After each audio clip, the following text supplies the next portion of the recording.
Welcome to our channel. Today we're diving into a significant shift in global politics, France's declining influence in Africa. For decades, France has held a strong presence in its former colonies, but things are changing. We're talking military withdrawals, angry protests, the whole shebang. So buckle up, because we're about to unpack why France is getting the side eye from Africa and what it means for the future.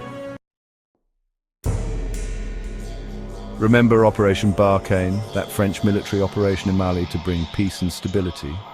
Well, it turns out even the best intentions can go sideways.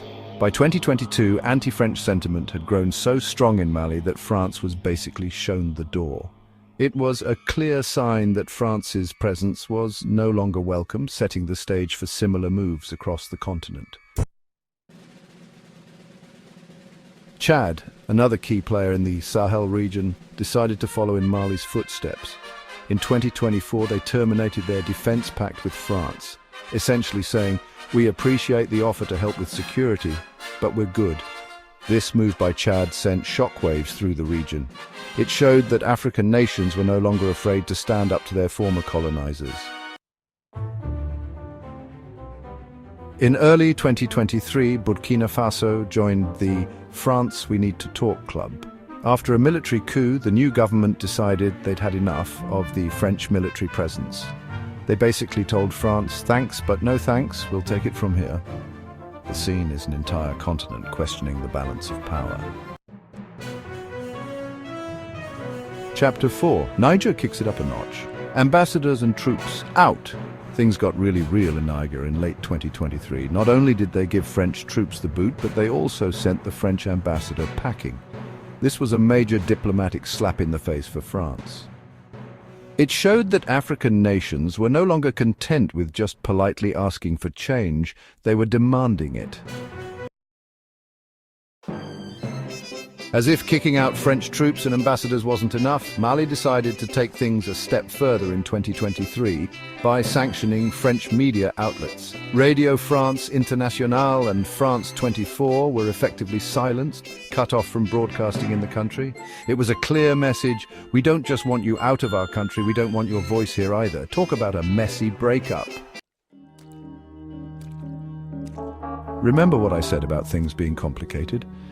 Well, Gabon is a prime example.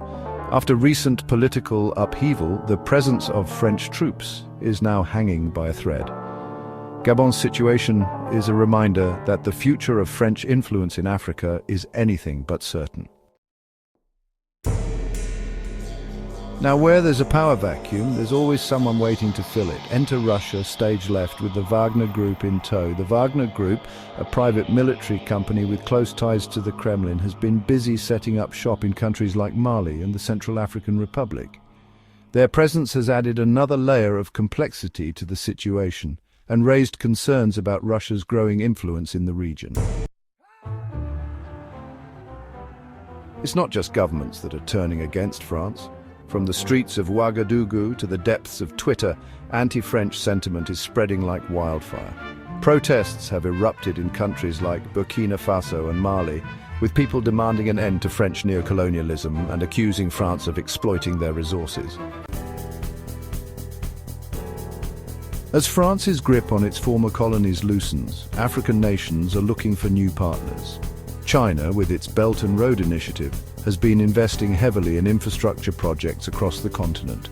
Russia, as we've seen, is offering security assistance with some questionable strings attached. The point is, Africa is no longer a French playground, and the geopolitical landscape is shifting right before our eyes. Let's be real, folks. Politics is often just a fancy way of saying who gets the money. And in Africa, the economic game is changing. France is facing stiff competition from countries like China, the United States, and even Turkey, all vying for a piece of the African pie. Everyone wants a taste of Africa's growing economies, and France is finding out that it's no longer the only game in town. So, there you have it, folks. The relationship between France and Africa is at a crossroads. African nations are taking control of their own destinies, forging new partnerships, and demanding a seat at the table. The future is uncertain, but one thing is clear: Africa is a continent on the rise, and the world better take notice. Please like, share, and subscribe to our YouTube channel. And don't forget to check our other videos on important African topics.